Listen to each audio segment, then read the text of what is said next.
It's going to be a pretty short video. I'm just going to quickly explain to you the principle of challenge and response. What we have over here, we have time. And what we have on the y-axis, we have the antibody concentration.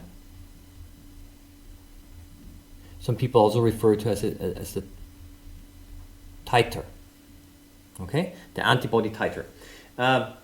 And now what we have is the following. We have over here time, and let's say we have over here a challenge. What does this mean? Challenge. We're challenging the immune system by giving antigens. Okay, so that's the exposure, the first exposure to an antigen. Okay, first exposure to an antigen, AG. I'm just going to abbreviate it like AG. And what happens here is the antibody concentration goes up. It goes up, okay, and the immune system removes the antigen using the antibodies, and then it drops down again, like this, okay? And it drops down. So the antibody concentration is quite low. And then what we have is somewhere over here, I'm just going to go further over here, where I have a little more space to write. I have a second exposure. Second challenge.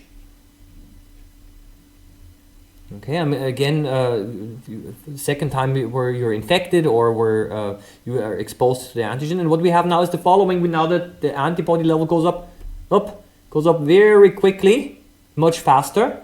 Okay,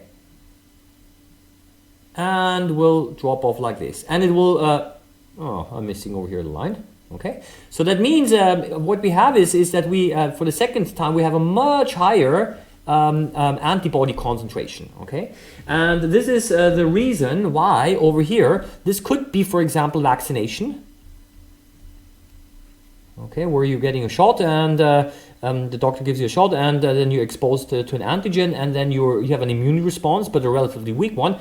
But the thing is if you have now the real infection, or if you have so-called a booster shot, these are called the vaccination boosters, okay, then this will drive up your antibody concentration very quickly to a much higher level, and it will also stay higher for a longer time.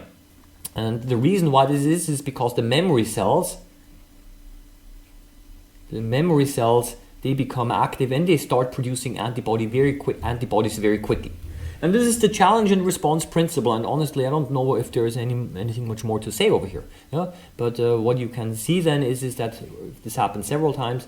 And you have it goes down, then you have a much higher one, and then you have another challenge, and it's and it kind of stays high. Yeah, that's why you every now and then you have to get a new vaccination. Okay, every couple of years. Okay, so that is it. Okay, that's the challenge and response principle.